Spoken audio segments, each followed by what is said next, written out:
This month we've been talking about getting clear and present certainty into our thinking, and thus in our consciousness and into our lives. We learned what a maverick is and how to have maverick intentions, to be bold and brave and independent and inclusive in our thinking, knowing the abundance of the universe is at hand. It's here. It's waiting for us. There's infinite possibilities. And for us to be open at the top and step out of the box into the imagery of what it is we want to demonstrate.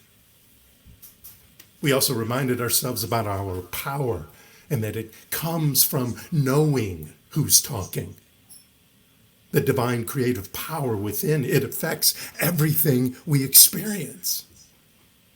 And then we filled our tank with that fuel called imagination, knowing that being in quarantine does not stop our minds from working. Being out of work does not stop our wisdom from working.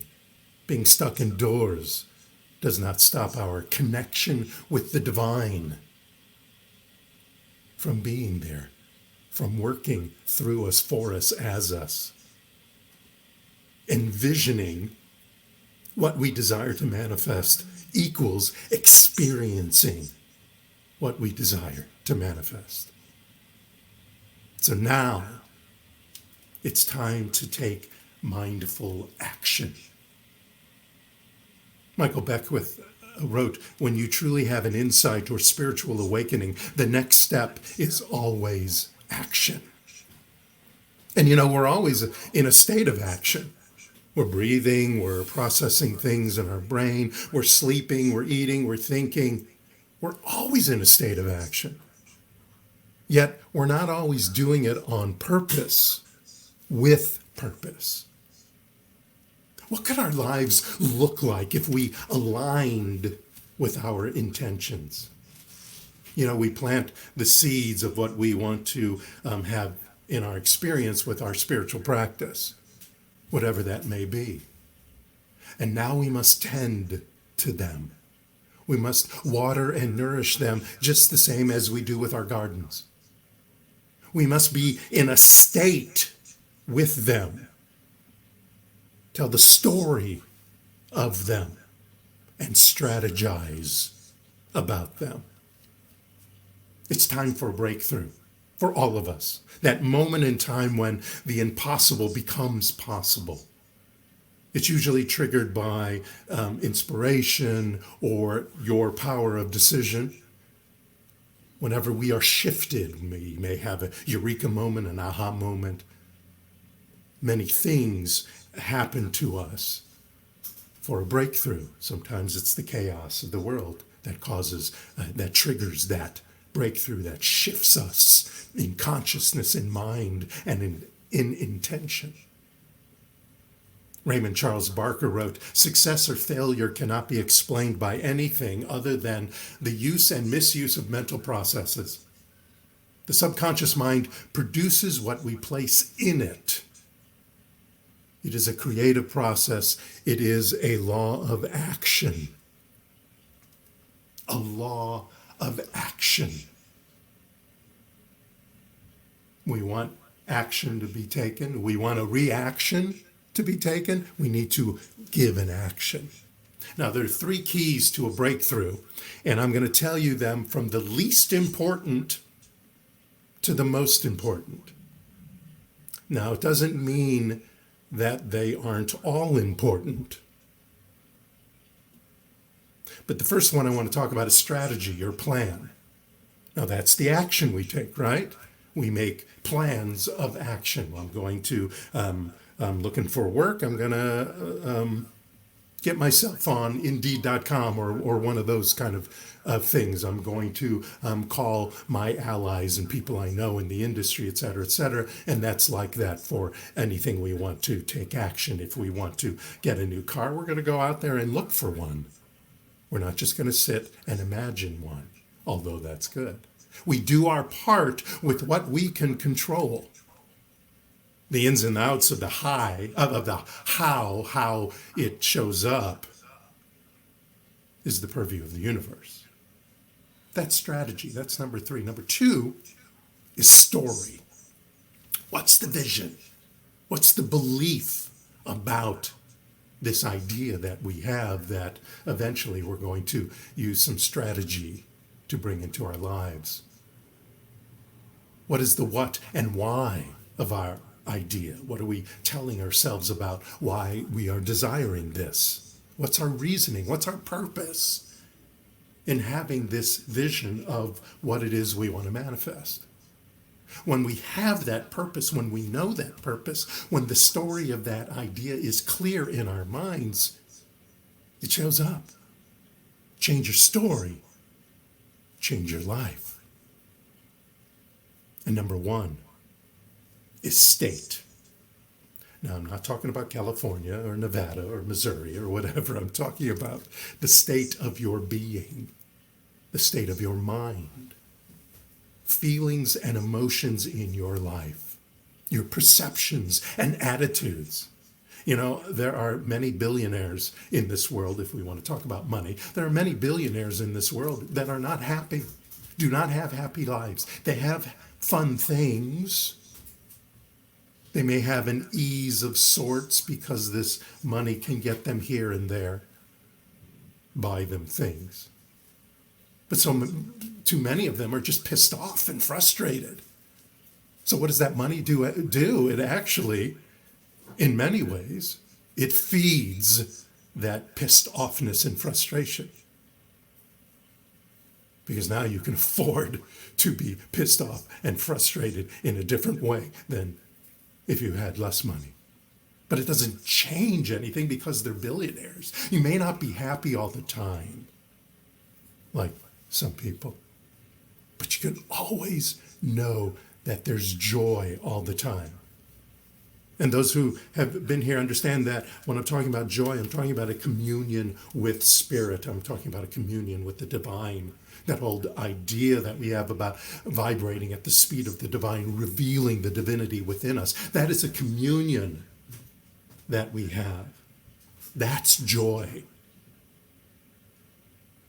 Our spiritual connection to life. Another way to be in state is physiology of body. How you stand, the sounds you surround yourself with, the exercise you do with your body. That's the physiology. If I walk around like this all the time, you think I'm going to be empowering myself? No. It's this. Just out. Remember the story I told you about the whole stance, the Wonder Woman or Superman stance. And that's something you can do when you're going in for an interview, whether it's live, or whether it's in person, or it's on Zoom or something. You can do that before the interview starts. Go into the restroom or go off camera or something and create that stance. Be there. Be present. That changes your physiology of the body, changes the rest of what's going on in your mind. Focus on what you want. There's another one. Focus equals feeling. How we visualize, how we envision, even stronger, how we envision these ideas are important and brings us into a state when we experience what we have decided to demonstrate into our lives through all of our senses that empowers that vision, that purpose. State inspires story, the number 2. Why do we want it? The purpose. And what language are we using? That puts us in a state. What are you saying to yourself? That's part of the action. You want to take action? Then what are the words? You know, when I write these affirmations, which I'm now going to start calling incantations, because they bring magic into our lives. And sometimes it seems very magical, and sometimes it seems very miracle. But these affirmations, these incantations, put us in a state. That's action. The words we use. Ernest Holmes wrote in Journey into Life, work without vision is drudgery, but vision without work is self-deception.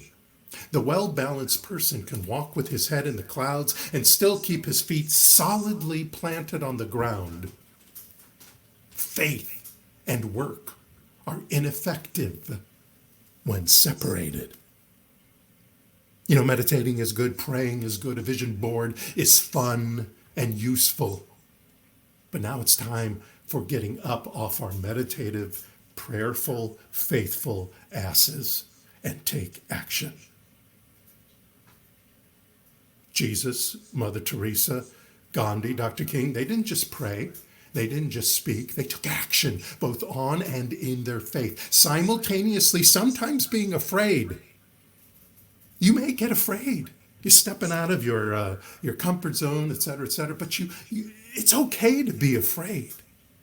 Having courage means taking that being afraid and stepping through it with clear and present certainty to be mavericks and getting the party started.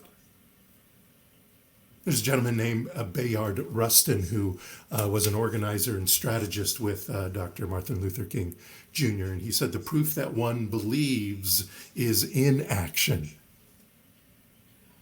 Mavericks take their minutes of prayer and meditation, which is getting disconnected from the facts and stepping into the truth, which is breaking the bind of the 3D world and stepping into the 5D world, imagining their next now with feeling and all their senses, experiencing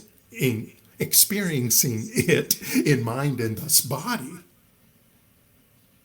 Interestingly, I was talking about the physiology. Did you know that your body doesn't know the difference between experiencing something and the thought of something? The change in your biology, your chemistry, your hormones and genes, they'll be the same by having an inner event as it is an outer event. So I want to go to the song for a couple of minutes. In the song, they say, obstacles are inefficient. Follow your intuition. Free your inner soul and break away from tradition. Get stupid. I'm sure there were several people who were like, get stupid when they sang that a few times. What is Rev J talking about? Get stupid. Being a maverick means going back to square one, going back to kindergarten, going back to who the heck you are. Stepping back into that and reminding yourself, revealing that divine in you. That's what spiritual practice is, at least partially, if not fully, about. Revealing the divinity in you, communing with spirit, and reminding yourself. And sometimes we have to get stupid to do it. Another lyric said, burn it till it's burned out, turn it till it's turned out, act up from northwest, east, south. It's telling you that repetition leads to the mother of skills. Repetition is the mother of skills. Practice, practice, practice. Say it till you spray it. See it till you be it. Act it till you crack it, fact it, and unpack it. And movement is the key in body, mind, language. The Wonder Woman, Superman stance. You hear your BS going on in your head that you used to believe in. Tell it to shut up. And talk yourself blue into imagining that which you want to manifest. The universe expands, my friends, and we expand with it. We expand to continue happiness in the service to the highest good that we are bringing into our lives. So let me conclude with a couple of things. First, from Ernest Holmes in his book, Philosophy of Jesus, of Yeshua. He said, though faith tie your mind back to the mind of God, and in action live as though you were guided by a supreme intelligence. That supreme intelligence is you. The mindful maverick prays to set their intention, meditates for divine discernment, and then takes action. And repeats this cycle over and over and over again until it shows up. Uses the affirmations not just as statements, but as incantations with magical scientific effects. because they will, and they can be, and they are. In the song, it says, lose control of body and soul. Don't move too fast, people. Just take it slow. Don't get ahead. Just jump into it. So today I'm asking you to create a compelling future with language, physiology, and focus. Stay true-hearted and authentic. Believe in who you are, your vision, whatever that is, parking space to peace of mind. And your power, the power that is within you because of who you are. Challenge the status quo in your mind, in your body, in your spirit with strong, imaginative convictions. And be courageous, even when afraid. It's okay to be afraid. Just use your emotional quotient over your IQ, your intelligent quotient. Because feelings